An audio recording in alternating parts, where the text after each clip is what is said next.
স্বামী স্ত্রীর মৃতদেহ উদ্ধার, দেনার চাপে কি মর্মান্তিক পরিণতি। দক্ষিণ চব্বিশ পরগনার পাথর প্রতিমা ব্লকের দক্ষিণ শিবগঞ্জ ফরেস্ট কাস্ট এলাকায় একটি বাড়ি থেকে স্বামী স্ত্রীর রহস্যজনক মৃতদেহ উদ্ধার হয়েছে। নিহতরা হলেন মনোরঞ্জন কর ওরফে পশুপতি, বয়স ৪৫, এবং তার স্ত্রী দুর্গা রানী কর, বয়স ৪০। পরিবারটি অভাবের সাথে লড়াই করছিল এবং তাদের একমাত্র সন্তান কেরালায় পরিযায়ী শ্রমিকের কাজ করে জীবিকা নির্বাহ করছে। রাত্রিবেলা ভালো কথা বলেছে। ওকে আমি জিজ্ঞেস করলাম আজকে রেশন দেওয়া হবে, রেশন ধরার জন্য। তারপরে আমার মার একটা ডেথ সার্টিফিকেট ওর কাছে ছিল। আমি বললাম আমার ডেথ সার্টিফিকেটটা একটু দরকার, তুই একটু এনে রাখবি বলে আমি সকালবেলা দেবো। কথা বলে আমি চলে গেছি। আর আমার একটু চা খাবার নেশা আছে, আমি সকালবেলা চা খেতে আছি। এবার চা খেয়ে আর এদিকে আমি এত খেয়াল করিনি। তারপর আমি বাড়ি গেছি, বাড়ি গিয়ে দেখি আমার এক ভাগ্নি দৌড়ে দৌড়ে যাচ্ছে, বলে মামি নেই। আমি দৌড়ে এসে দেখি বৌমা আমার এখানে, ভাই আমার খাটের উপরে শুয়ে আছে। এমনি ওদের মধ্যে একটু দাম্পত্য কলহ ঝগড়াটাড়ি ছিল? না, সেই রকম কিছু আমি কে আছে ওর পরিবার? আর কে আছে পরিবারের মধ্যে? আর কেউ নেই, এক ছেলে আছে, মানে আমার ভাইপো। সে কোথায় এখন? চেন্নাইতে থাকে। কত বয়স তার? 18। আপনার নাম? আমার নাম মধুসূদন কর। আপনার ভাই? হ্যাঁ, আমার ভাই পশুপতি কর। স্থানীয় সূত্রে জানা গেছে, মনোরঞ্জন ও দুর্গা তাদের বাড়িতে একসঙ্গে থাকতেন এবং বাড়ির পাশে একটি ছোট চায়ের দোকান চালাতেন। তবে কিভাবে বা কেন এই মর্মান্তিক মৃত্যু ঘটল তা এখনও নিশ্চিত নয়। এলাকাবাসীর ধারণা তারা প্রচুর ঋণের চাপে ছিলেন এবং সেই আর্থিক চাপের কারণেই হয়তো এই দুর্ভাগ্যজনক পরিণতি ঘটেছে।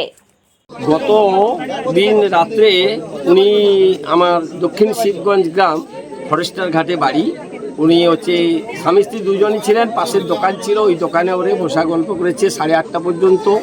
তারপরে আজকের সকালে ভোরে যখন দেখা হয় যে একলা ভদ্রমহিলা এসে কিছু পয়সা কড়ি পাবে বলছিল, সেই অবস্থায় ও পয়সা দেবে বলছিল।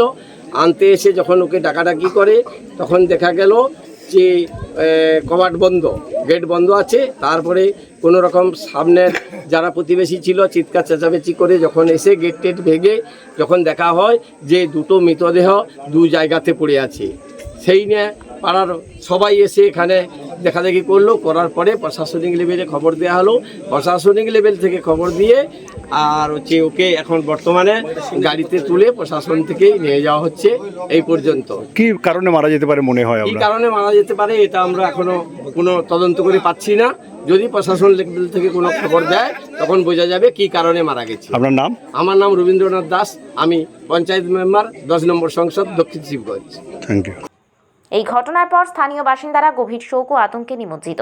অনেকেই মনে করছেন ঋণের চাপে তারা হয়তো এমন চূড়ান্ত পদক্ষেপ নিতে বাধ্য হয়েছেন। তবে পুলিশের পক্ষ থেকে এখনো কিছুই নিশ্চিত করা হয়নি। মাছের পয়সা আনতে এসে দেখি না কোবার লাগা, দেখি না ভিতর দিয়া চাবি লাগা, পাশ দিয়ে যখন দেখি না বৌমা নিচে তুমুন আমি পাড়া প্রতিবেশীকে ডাকছি, কানে জোর করে ঢুকিয়া দেখে না গাটা ঠান্ডা, বৌমা ঠান্ডা, কিন্তু কচি ভিতরে আছে কেউ জানে না। পরে জানতে পারলেন? আপনার নাম? কাজল পাত্র। খবর পেয়ে পাথর প্রতিমা থানার পুলিশ দ্রুত ঘটনাস্থলে ছুটে আসে এবং দেহ দুটি উদ্ধার করে মানবনগর স্বাস্থ্য কেন্দ্রে নিয়ে যাওয়া হয়। সেখান থেকে দেহ দুটি ময়নাতদন্তের জন্য কাকদ্বীপ হাসপাতালে পাঠানো হবে বলে জানানো হয়েছে। পুলিশ জানিয়েছে, ময়নাতদন্তের রিপোর্ট না আসা পর্যন্ত মৃত্যুর প্রকৃত কারণ জানা যাবে না। তবে প্রাথমিকভাবে তদন্ত জানা গিয়েছে ঋণগ্রস্ততার বিষয়টি উঠে এসেছে, যা এই মৃত্যুর পেছনে বড় ভূমিকা পালন করতে পারে বলে অনুমান করা হচ্ছে। Bureau report, DN update.